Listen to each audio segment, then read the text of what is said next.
Hi, and welcome to another episode of SMECO Connects. I'm Sonja Cox, your host, and I'm joined by my co-host, Tom Dennison. Glad to be here. It's another great day for a podcast. And if I could, we have two special guests here today. So let's start from the far to closer by. Could you introduce yourself and thank you for being here. Good morning. Yes, and thank you again for the invite. I'm Yvette Turner, and I'm the Blueprint Manager Program here in Tri-County Council for Southern Maryland. And I have been working with workforce development for the last 10 years. And over the last 20 years, I've been working with businesses, job seekers, to bridge that gap in employment. So I'm excited to be here today and talk more about workforce. Thank you. And my name is Rhosheeda Proctor. I am the Engagement and Belonging Director for SMECO. I oversee the recruitment efforts here. So I've been here for, about 20 years. Can't possibly be that old. Yes. Yeah, the grays are coming. But yeah, so excited to be here and just talk about SMECO's workforce as well as the workforce in Southern Maryland. Great. Thank you for having me. Yvette, can you tell us a little more about Tri-County Council and what it's about? Sure. So Tri-County Council, we focus on regional planning and development across Charles, Calvert, and St. Mary's counties. And our team leads workforce initiatives through Southern Maryland Job Source, supports business growth, and connects the job seekers to opportunities right here in our region. Have you been busier with all the layoffs? Yes, we have. We have seen an increased footprint in our American Job Centers. And it's, really been a growth of influx of folks coming in and just needing support and wanting to know what currently is out there, what's in our region, what type of opportunities that they may, if needed, transition, because not everyone that comes through our doors is necessarily someone that is currently without employment because of the federal layoffs, but they are definitely exploring, what is out here so that they can start thinking about, different career moves. And it's interesting to note that a lot of federal workers are even thinking about entrepreneurship. Oh, interesting. Yeah, very true. I think we can see that just attending the career fairs that you've put together, the amount of people that have shown up. I know that some career fairs, we get some that trickle in, but lately they've been rolling in. You've got it. Yeah, this last hiring event that we had was, record attending as far as the job seekers. We had over 1,200 job seekers attend. And so it really spoke to the fact of what's going on in the climate that we're in right now. We've got those, even though our unemployment numbers are relatively low at a 3.2%, you still have a lot of individuals that are looking for work. And then with the federal impact, it's definitely, here. What are those career fairs like? Where do you hold them? How often do you hold them? And kind of what should people prepare for whenever they attend them? So we have an annual job fair that is our largest each year, and it's usually in the month of about May. And so that's the one that I was just speaking of. But we also do job fairs throughout the year. We have a county job fair for each of our counties that we work for, and then we also have industry specific job fairs throughout the year. And those are just pretty much scattered throughout the year at various different times. But in preparation for one, I would say that, job seekers really just need to do their homework, find out ahead of time, what businesses will be attending, and then do your research, find out what the opportunities are, what transitional skills that you have that you can speak to when you're working, in front of that particular business, and come ready to really shine. Yeah, where do you usually host them? So it does rotate. If it's a county, then it's, within, we find a location within that county that would be centrally located.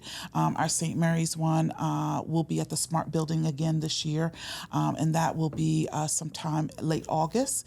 And then our annual job fair has been more targeted in Charles County here lately, the last few years, just because it's more centrally located within the DMV area, and we're pulling talent for those businesses that are participating all over. Our focus is Charles, Calvert, and St. Mary's, but we realize that we are right there on the the skirts of the other areas that we want to pull from as well. And so that's one of the reasons why the annual one is there. And then the industry specific ones, again, we're rotating them through our various different counties so that we have the opportunity to attract talent from all over.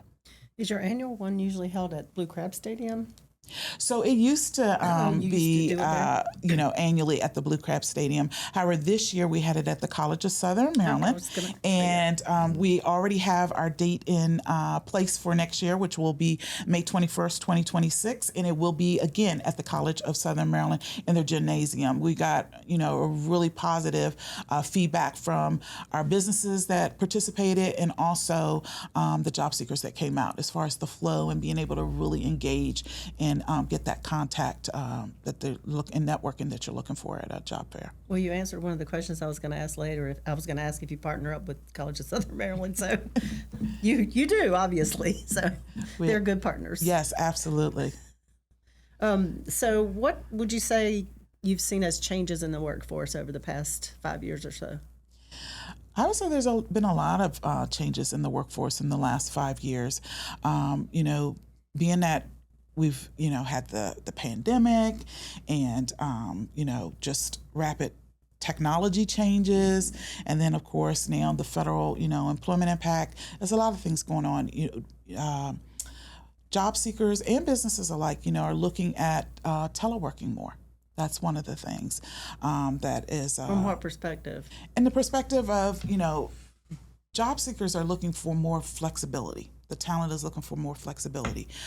For the business, teleworking attracts talent from different locations that they may, a talent pool that's not just that they may be missing from just, in their immediate area. It also can reduce cost for overhead. So there's a lot of, different things that one looks at when they just start talking to teleworking. There's some benefits, of course, and then there are some challenges. When you telework, you're looking at cultivating an experience for your workers that is more remote, and you've got to really finesse that workplace culture. And it's now becoming a little bit more digital because you have to have more touch points, and realizing that it's a great benefit to your workers because oftentimes, having that flexibility helps them with their work-life balance. And but at the same time, as a business, you want to make sure that accountability, that productivity is still happening. So there's a lot of different moving parts that as a business you have to rethink on your workplace culture, your check-in points, and how do you balance that. Yeah, I would say another challenge that we see down here in Southern Maryland is just attracting talent to the Southern Maryland area. And I think a lot of businesses are starting to see that, or organizations are starting to see that maybe we need to get more into the arts to get people down here, make the housing, or just make Southern Maryland an attractive place where people want to come and stay. So I remember making the video when we were trying to hire, I think, engineers. Yeah. Yeah, and trying to portray Southern Maryland as a great place with lots of things to do, and I see the challenges with housing prices and things like that, especially if you're just coming out of college, and you're entry level, and trying to recruit people to come live here. It can be difficult because of the cost of living down here. And that's so important especially with Gen Z, because they are really community connected. And so they want to love the area that they're living in and working in. And so being able to showcase, what Southern Maryland is about and the highlights and the different tourist attractions that we have that you're right here home to if you reside in Southern Maryland is so important, I think, in part of that benefits, when you're showcasing and highlighting the area. Yeah, I want to get back to teleworking for a second. Do you see a trend of businesses, say, moving away from teleworking now, or do you see it more as businesses continuing to try to cultivate teleworking to try to attract new employees? Is it unchanged from the last couple of years, I guess? I think it's really industry specific. Okay. And so, certain industries, especially like IT and, where you have those admin positions, even in other industries, are still, embracing the teleworking portion of it. Again, it's about cultivating, that proper balance for it. There are, because in our area, like healthcare is a growing and, in demand industry.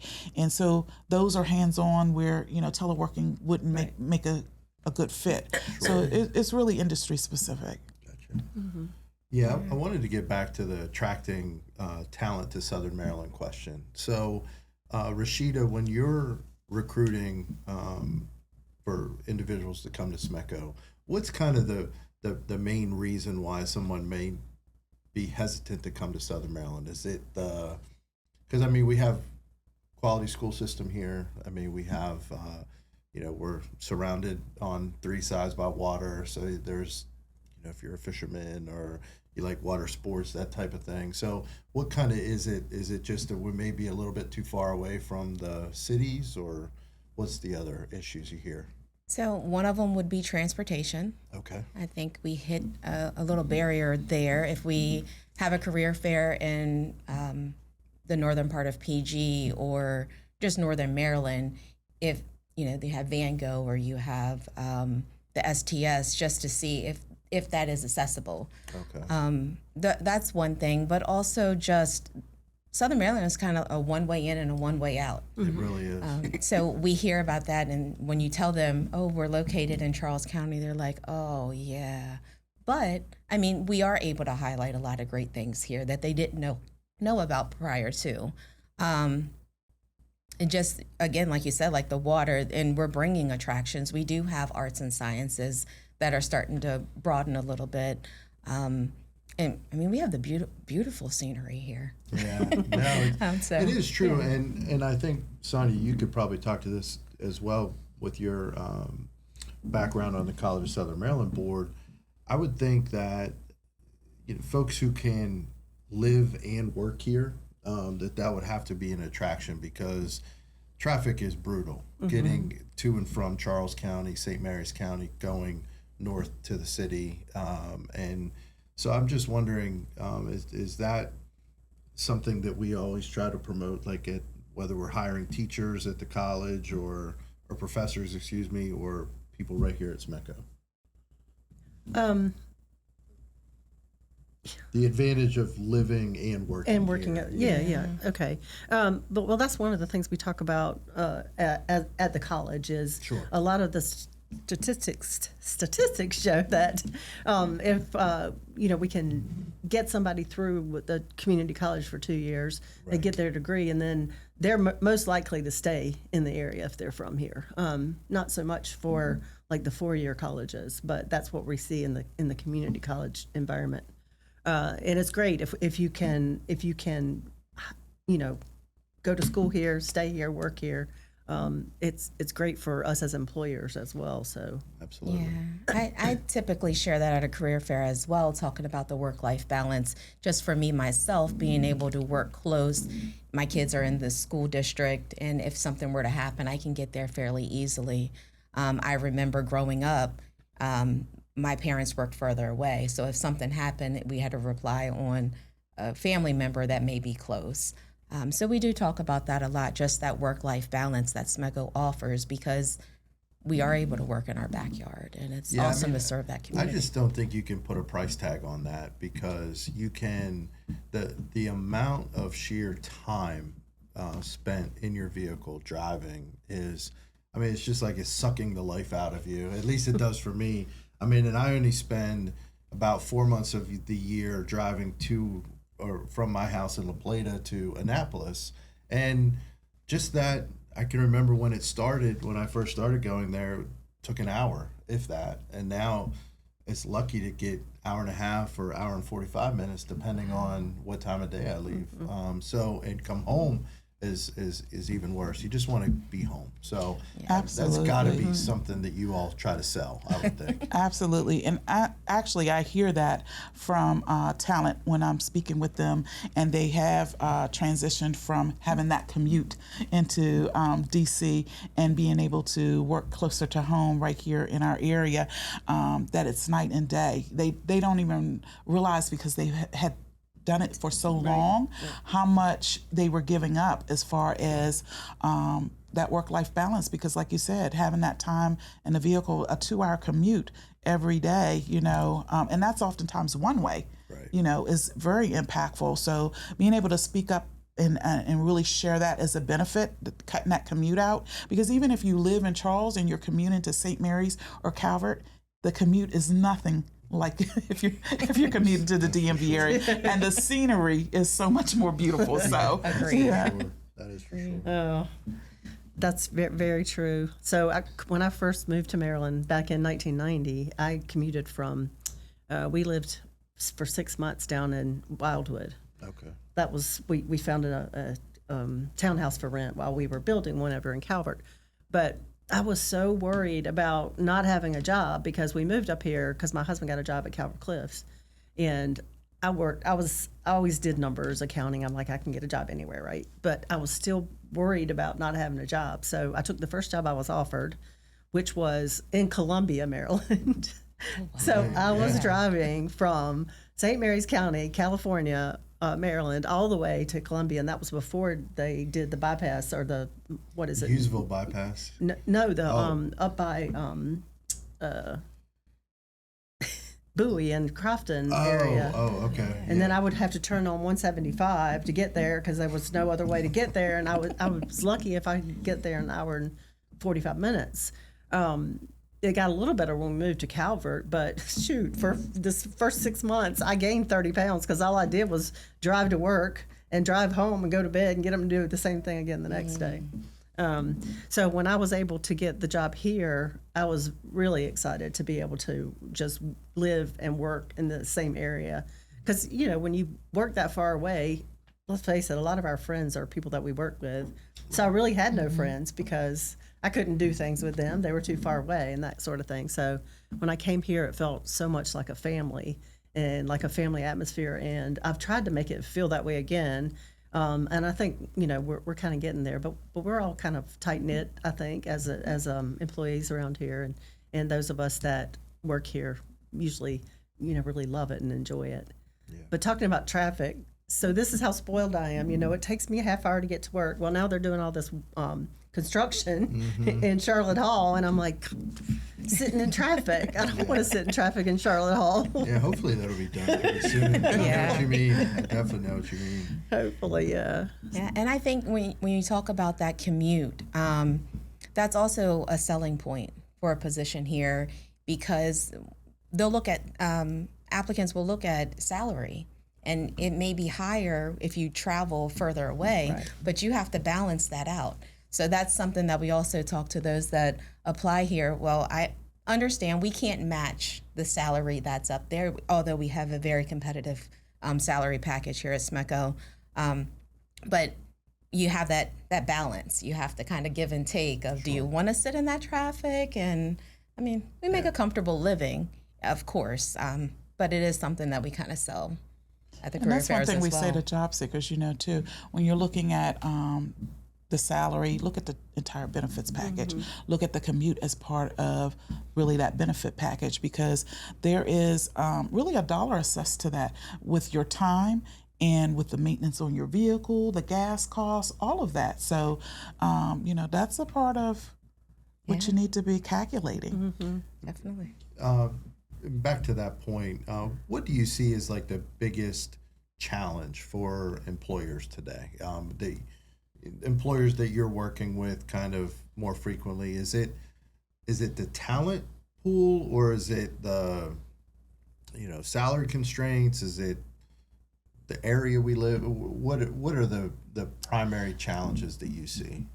I would say it's really more of the talent pool, finding those right candidates, and being able to attract them, into your organization. And that's really where, when I'm working with a business and helping them recruit, we want to talk about company culture and make sure that you are sharing that information forward as part of your information that you're sharing prior to the interview. Because when I previously came from the position as a business engagement specialist, and where I really work with the recruitment efforts with the business. And so I often share with businesses, talent now will interview about the company just as hard as you are interviewing them about being the right fit for their company. So it's about a total package. It's not just the salary. It's what does your company offer, that family environment that you spoke about earlier. Do they feel like they're coming to work, or do they feel like they're coming to a place that they love and enjoy and are doing the work? Right. And so those are things that businesses, you really want to be able to share that forward, and so that you are attracting the right talent and then being able to retain the right talent. And so retention is a big piece of the puzzle as well. And so really, again, that goes back to the work environment culture, but also, putting the right things in place from the get-go. That onboarding process is so important. Having peers and mentor internally for your new hires that are coming in, so that they get that support, and then that it's also cultivating the friendships that you were speaking of earlier, really giving them a connection beyond just the position. So it's for them to feel connected all the way around. And that helps with the retention piece as well. And then being able to offer, upskilling and clear career path information. I love what you were sharing earlier, Rhosheeda, about the internal career fairs that you were having here at SMECO. And that's so huge, because individuals may work in a certain position and not necessarily know all of the intakes of another area that could interest them, or even how do they get, how do they become considered to get into that department? Right. And so having those internal career fairs, that's just cultivating, that positive environment, and that's so huge with retention as well. Do you see that as a generational type thing? Like, is this the newer employees coming into the workforce that are looking at the whole picture? I would say yes to that. Gen Z is really into having that feedback, that having that tech. They're very tech savvy. They're very social conscious. They're very community involved, and so having those things in place right there within your organization, being able to support that piece for them is huge as far as retention. Yes, that's one thing that I'm really proud of our employees. They all love to volunteer and do things in the community. Yes. Tom's really involved in the community. Rhosheeda, Natalie, a lot of us are on different boards, and then we do different things to support the community. One of the cooperative principles is commitment to community. So we really encourage our employees to be in the community and volunteer at different things. So, and that's huge, and you all are obviously leading the way in that already. And just being able to share that information forward and make sure that the entire organization is aware of what you're doing in the community, and other businesses should take that lead as well. To your point earlier, when you said the job seekers are interviewing you as the company just as much as you're interviewing them, and I found that in different interviews where people come in and they're prepared because they've been on the website, they've done their research, they know what we're about, and then they have their own set of questions. So I think that's a really good thing, because it has to be a good fit for them as well, as for us. So. Absolutely, especially when you're talking about retention and longevity, right? And that's important because it costs a lot of money to onboard an employee. Sure does. Probably, for a good year, and then if they leave, then you got to start all over, and it can be frustrating. So, what do you find, Rhosheeda, here as the most in-demand positions that we have that are maybe difficult to fill? I would say first and foremost would be electrical engineers. I feel like that position is definitely on the rise. We're looking for people that are just not electrical engineers, but have had some classes in power. So we get a lot of mechanical and civil engineers, which are great. However, we need someone that has that specific training or education. Also, the line worker position, just reaching out and finding the right candidates for that position. We're waiting for our first female line worker. Yes. It's coming. It's coming. But that type of career, it takes a lot where you're out in the elements, whether it's wind, the rain, The heat. yes, yeah. And working, you could fall asleep and get that call at any time, 24/7. I mean, we've had some storms this week where we've had some workers being called out. So it takes a special person. I would say those are the most in-demand jobs that we have right now. What we're hearing a lot at the career fairs are more of like the marketing. So that's also been on the rise just with social media. And everyone wants to brand their company. Yeah, podcasting. Yeah, exactly. Yeah, exactly. So we're hearing a lot of those positions at the career fairs, but we are definitely looking for electrical engineers and those line workers. And I think just a credit to Rhosheeda and her colleagues in human resources here at SMECO, plus our current engineers who have taken the initiative to go to the students. I mean, we've gone to Virginia Tech and Penn State and University of Maryland and a lot of these places to say, hey, we're down here. We can offer you that engineering position where you're not one of 50. You're one of 4 or 5 making major decisions, doing major designs, those types of things that I would think as a young engineer would be very attractive. And I know that was something we didn't do probably, at least whenever I started here 18 years ago. I think we kind of expected people to come to us. We're now going to them. Yeah. And I think that's a big deal. That's a big change too. Yeah. That's and not even just to the colleges, but looking at the associations that are out there. Sure. That's what Tarika, our recruiter, she's been heavy into that, is looking at the associations where we know we're going to find engineers there. We know we're going to find IT professionals. So Yeah.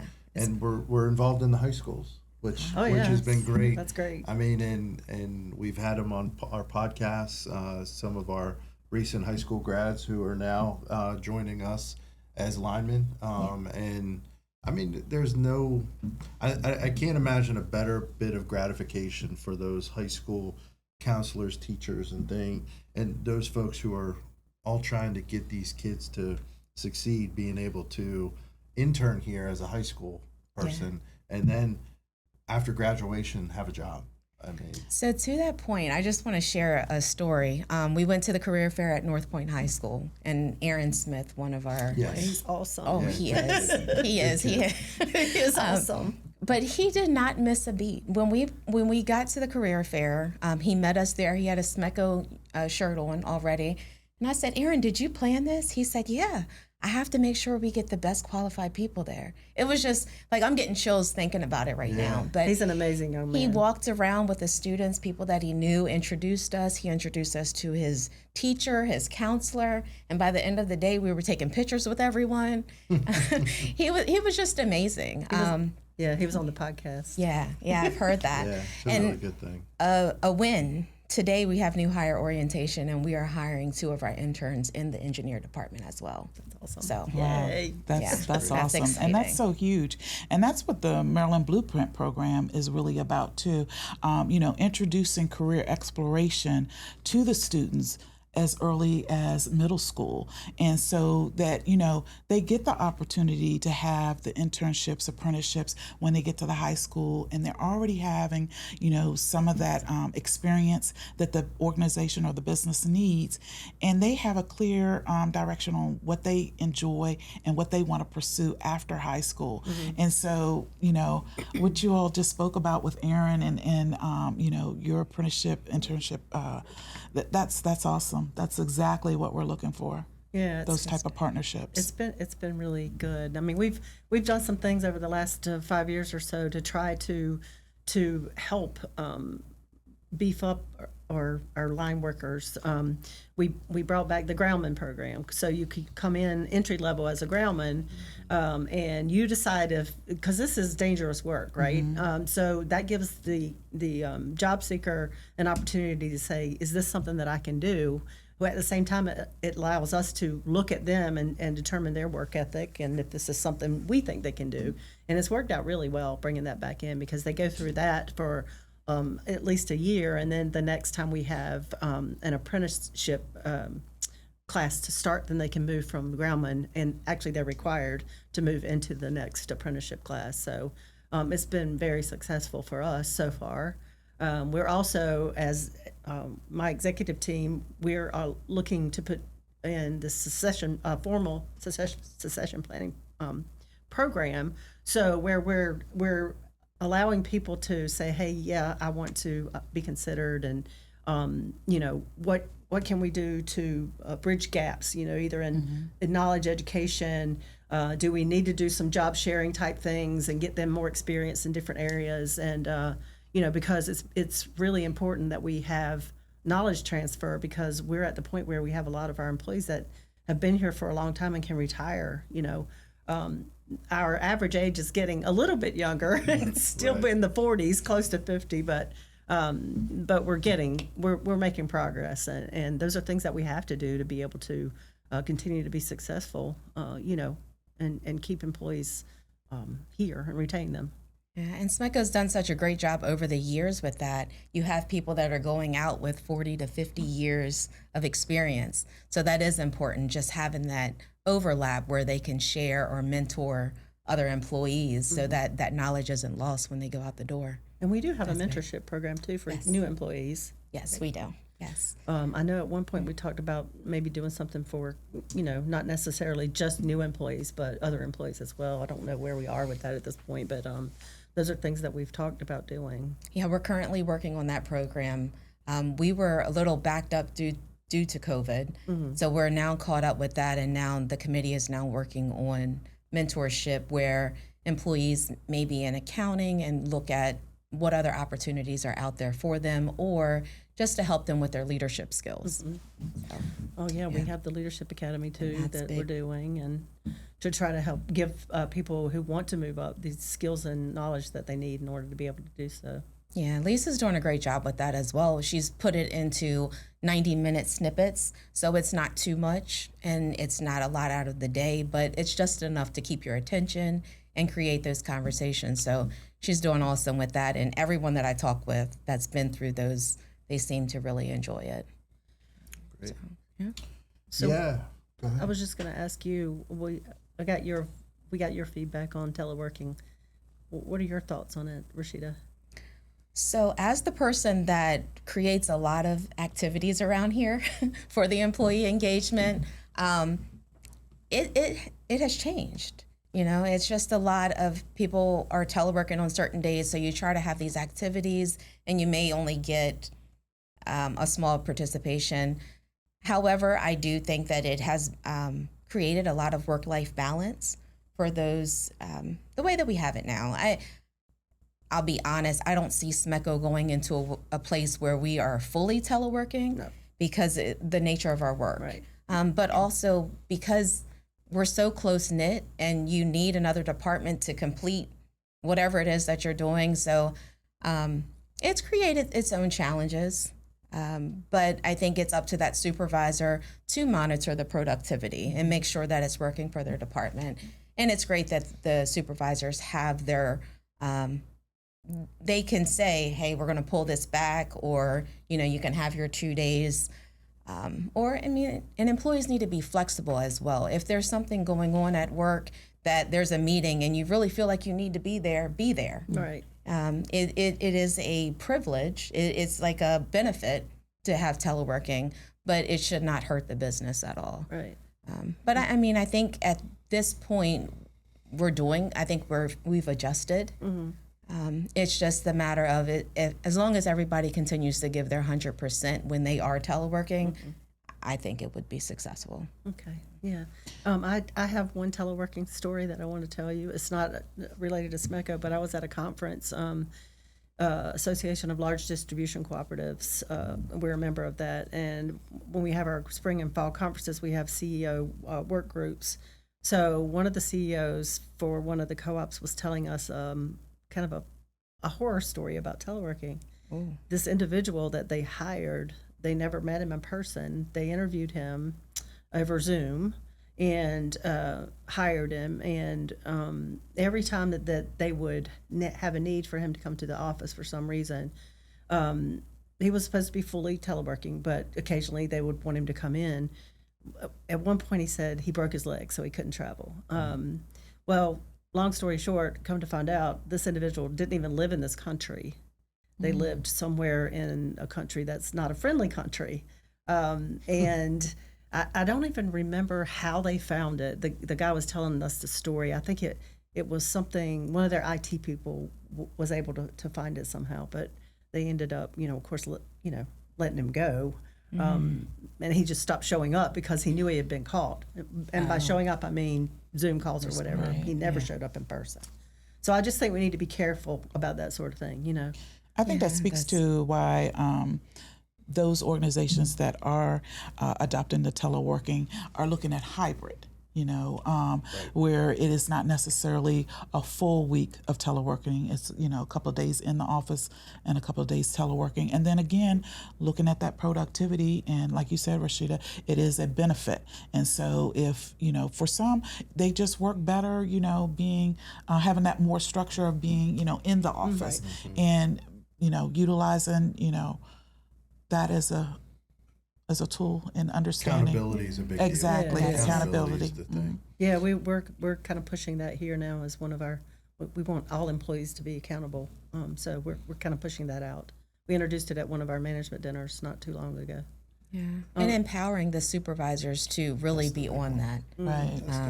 and having those conversations. Even if you notice someone slipping or is not as productive, having those conversations just to say, hey, this is a benefit, but empowering that supervisor to make that decision. I think that's big. And that's that can be difficult sometimes because we like to promote from within. So you might have a supervisor that used to be your peer, and then the supervisor doesn't want to, hurt Muddy the anybody's waters. feelings or that kind of thing. So that's one of the things I think with the training that we're doing to try to help support the supervisors in doing what they need to do.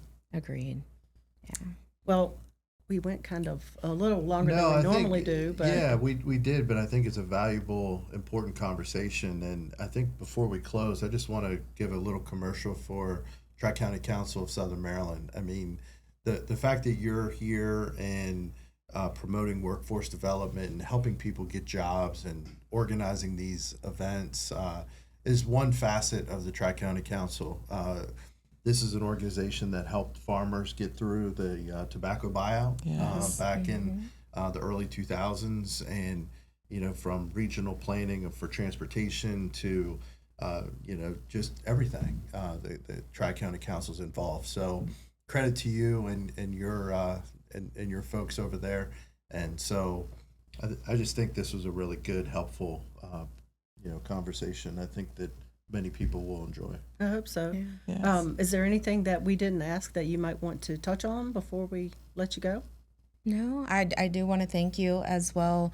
We have been able to bring in many applicants through your career fairs.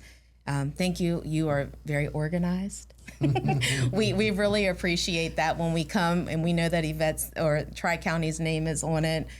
Tarika and I are like, okay, we're going to do that one. But I mean, just because we know the quality that we're going to get while we're there, as well as just the organization and the professionalism. So we thank you for everything that you've done to help us to make sure that we sustain our workforce. Yes. So. Well, thank you again for having me today. And the work that we do at Tri-County Council for Southern Maryland, I can say that our entire team is very passionate about. And so being able to bring businesses and job seekers together and fill those openings and help grow our economy is where we're at. Great. Yeah, and thank you, Sonja, for your support as well. Because if we didn't have your support at the top, we really wouldn't be where we are now. So I just want to thank you for that. Thank you. So, I appreciate yes. all you do too, as well. Thank and you. thank you so much for all you do for for supporting us as well. Thank you. Great. Thank you. Thank you.